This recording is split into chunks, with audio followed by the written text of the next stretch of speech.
poll question today based on the fact that Jeff Gordon's taken over Dale Jr.'s car for a couple of races. Yeah. And the question that we have on the poll question today, go for it, Brockman. Yeah, Bob, who do you want to see come back for 2 games? Brett Favre, Barry Bonds, Kobe Bryant, Mike Tyson. Who would you like to see back in there?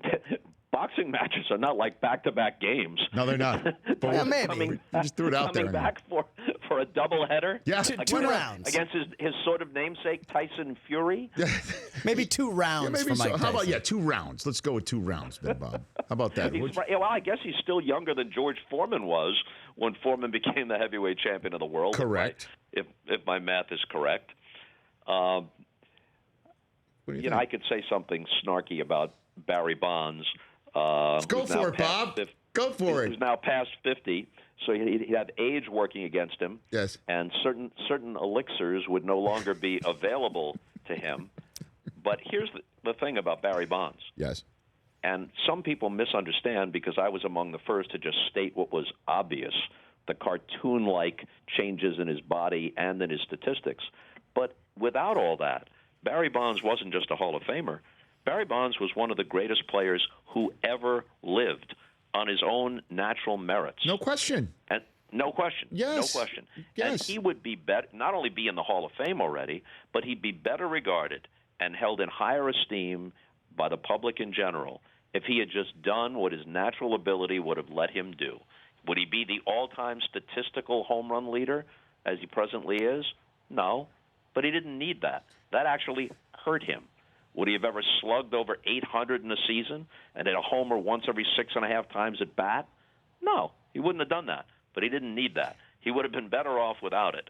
So in a way, I'd like to see Barry Bonds be his real self, 32 years old, and get up there and take some hacks right now against Aroldis Chapman, lefty against lefty, throwing 105-mile-an-hour gas.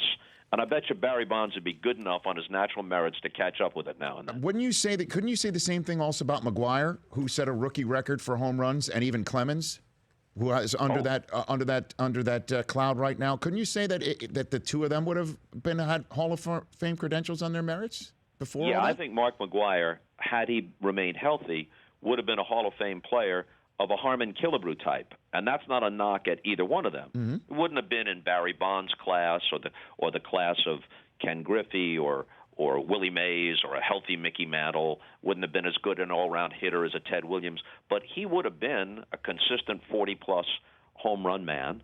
Not a 300 hitter maybe, but they would have had to walk him a lot. He would have had a very high OPS. Yeah, he could very well have been a 500 home run man and a Hall of Famer on his natural merits as well, and he got caught up in the atmosphere that pervaded baseball. And Clemens is exactly like Bonds. He's almost a bookend to Bonds.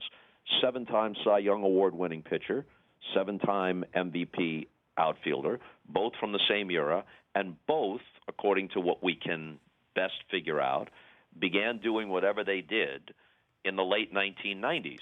And if both had retired before ever taking anything more powerful than a protein shake, they would have been near unanimous first-ballot Hall of Famers, and not just Hall of Famers, but in the discussion among the greatest ever. The Rich Eisen Show, weekdays at noon Eastern on Audience.